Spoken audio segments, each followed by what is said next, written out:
No status de hoje, vamos conversar com o oftalmologista e cirurgião de olhos, Dr. Mauro Kess, sobre o junho violeta, o mês que dá destaque à doença ocular chamada ceratocone. Mesmo que junho já esteja acabando, nós precisamos alertar para as causas, sintomas e a importância do diagnóstico precoce, que pode prevenir uma eventual perda visual. O negócio é sério então, né, doutor Mauro?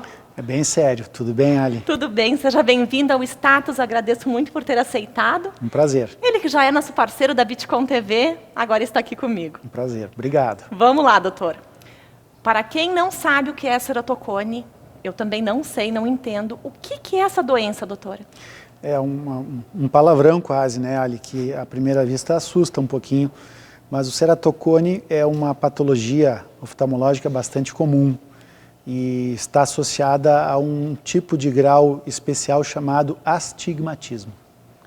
Então, é um tipo especial de astigmatismo, que a gente chama de irregular, e que, quando avançado, causa uma série de problemas mais sérios à visão. Então, em razão disso, o Conselho Brasileiro de Oftalmologia lançou essa campanha, que é o Junho Violeta.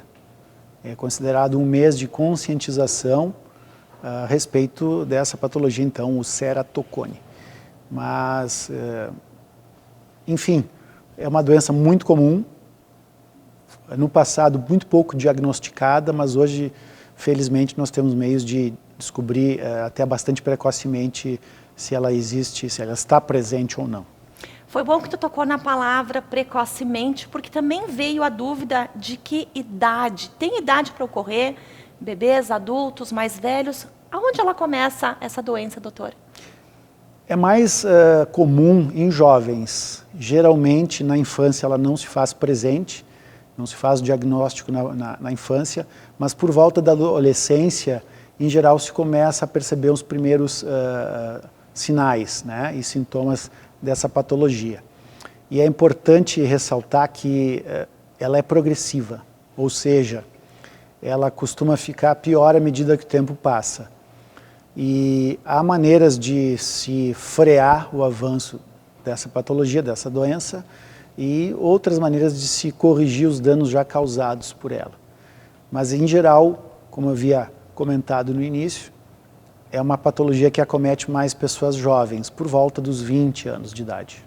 Já que tu comenta que é mais para os jovens, como é que essa gurizada se queixa? Quais são os sintomas para a gente estar alerta para as nossas crianças aí, né?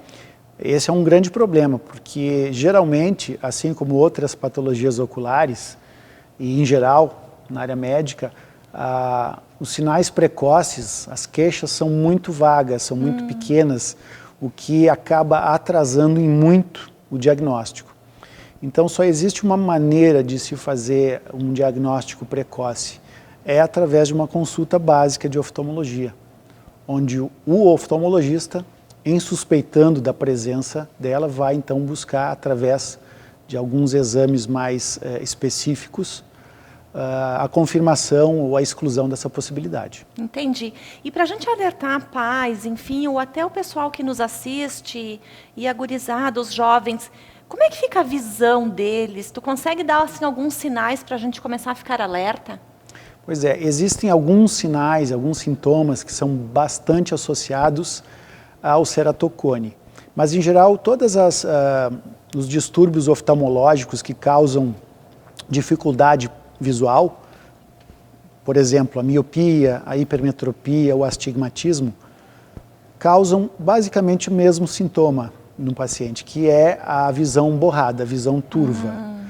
No ceratocone existe, às vezes, presente um sintoma diferente, que é a diplopia, a visão dupla. Dupla. É. Então, isso é um sinalzinho de ceratocone, evidentemente. Ou a poliopia, que é a visão múltipla, ou seja, se formam várias imagens no lugar de uma. E existem outros sintomas que não são diretamente relacionados à visão em si, mas ao olho, e o principal deles é a coceira. Quase todo paciente que tem ceratocone tem também associado um certo grau de alergia ocular presente. E o ato, inclusive, de coçar os olhos piora em muito o ceratocone e é capaz de sozinho fazer com que ele avance. Gente, é muito sério. É. Às vezes a gente não dá bola, né, para aquela coceirinha ou aquela visãozinha dupla.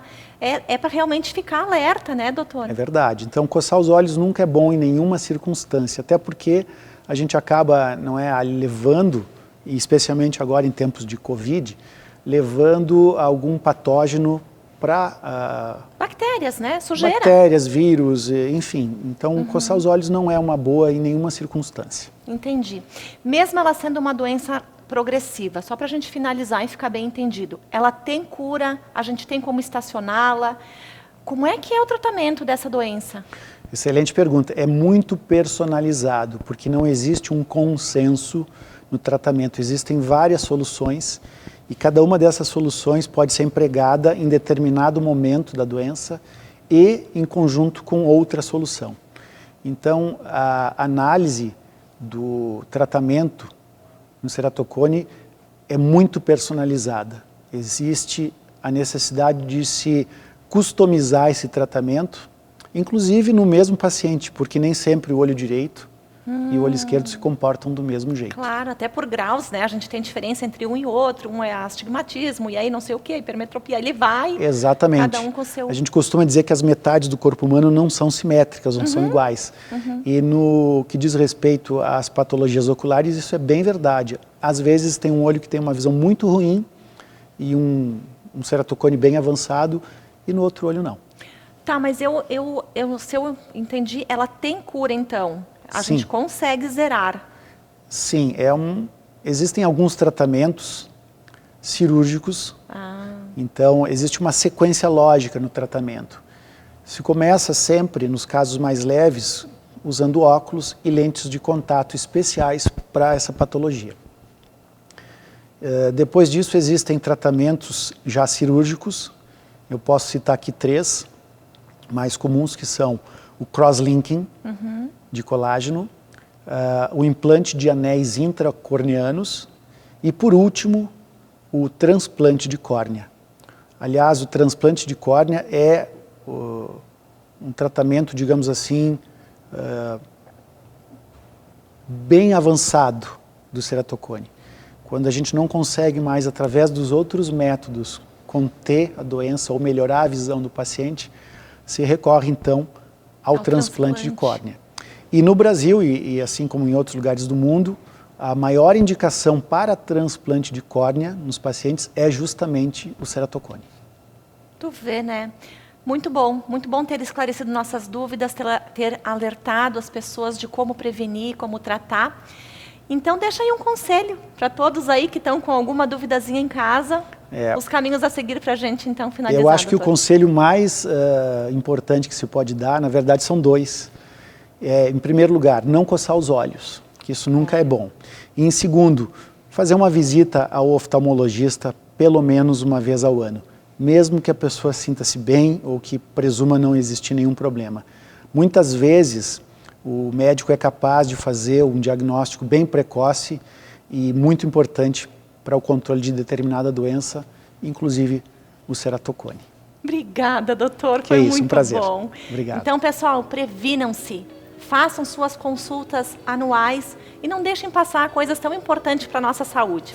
Agradeço ao Dr. Mauro por ter vindo aqui ao Status, agradecer a Sacaro por nos receber aqui. E quem precisar, entre em contato que ele vai estar disponível. Obrigada, foi um prazer. O Status termina aqui com o Dr. Mauro Kess.